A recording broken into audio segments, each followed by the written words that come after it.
পরিষ্কার ভাষায় বলতে চাই, আমার জাফর আহমদ উসমানী, আমার শিবলি আহমদ উসমানী পাকিস্তানের পতাকা যদি উত্তোলন না করত, মাহমুদ হোসেন দেওবন্দি রেশমিল আন্দোলন যদি না করত, হুসাইন আহমদ বানানি করাচিতে 144 দ্বারা বন্ধ করে যদি বক্তব্য না রাখতেন, দেশ স্বাধীন হতো না, ফলশ্রুতিতে বাংলাদেশ হতো না।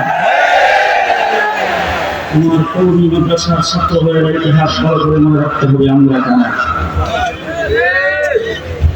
দেশ জাতি তত্ত্বের ভিত্তিতে দেশ স্বাধীন হয়েছে, একটা হিন্দুস্তান আর একটা পাকিস্তান।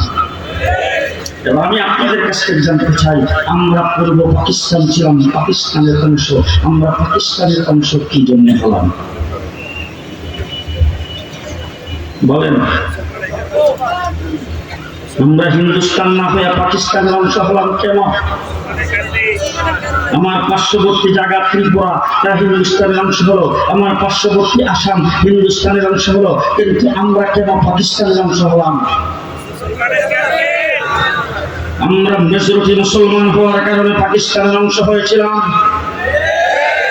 1947 সালে যদি বিজাতি তত্ত্বের ভিত্তিতে আমরা মেজরিটি মুসলমান হিসাবে যদি পাকিস্তানের অংশ না হতাম, আমাদের দেশটা যদি পূর্ব পাকিস্তান না হতো, তাইলে 9 মাস যুদ্ধ করে দেশ স্বাধীন করতে কখনো সম্ভব ছিল না। যদি বিশ্বাস না হয় কাশ্মীরের দিকে তাকায় দেখো, 70 বছর কাশ্মীর রক্ত দিচ্ছেন, স্বাধীনতা অর্জন করতে পারে নাই। 40 বছর যাবৎ আসাম রক্ত দিচ্ছে, ত্রিপুরা 40 বছর যাবৎ রক্ত দিচ্ছে, মণিপুর 40 বছর যাবৎ রক্ত দিচ্ছে, আজ পর্যন্ত স্বাধীনতা অর্জন করতে পারে নাই। আমরা যদি মেজরিটি মুসলমান হিসাবে পাকিস্তানের অংশ না হতাম, পূর্ব পাকিস্তান না হতাম, আমরাও 70 বছর লড়াই করেও স্বাধীনতা অর্জন করতে পারতাম না। স্বাধীনতার মূলে হলো আমরা মেজরিটি মুসলমান। যারা মধ্যে কথাবার্তা কয় না, মন করুন হে বলে স্বাধীনতার বলে হলো আমরা মেজরিটি মুসলমান। দেশ ইসলামের নামের মেজরিটি মুসলমান হিসাবে স্বাধীনতা অর্জন করেছে, ঠিক কিনা বলেন? এরপরে যখন পশ্চিম পাকিস্তানের পূর্ব পাকিস্তানের উপরে নির্যাতন শুরু করে দিয়েছেন, তাদের অধিকারের উপর হস্তক্ষেপ করতে শুরু করে দিয়েছেন, পূর্ব পাকিস্তানের সম্পদ যখন লুণ্ঠন করতে শুরু করে দিয়েছেন, তখন এই দেশের 7.5 কোটি মানুষ পাকিস্তানের সেই জালেমদের বিরুদ্ধে মুসলিম হিসাবে 1971 অস্ত্র ধরে তারপরে দেশকে আমরা স্বাধীন করেছি। আজকে জনসমুদ্রে পরিষ্কার ভাষায় বলতে চাই, 71-এর স্বাধীনতা যুদ্ধ কোন এক দলের ক্রেডিট নয়, সারা বাংলাদেশের 7.5 কোটি মানুষের ক্রেডিট। একক কোন নেতার ক্রেডিট নয়, 7.5 কোটি বাঙালি মুক্তিযুদ্ধদের ক্রেডিট।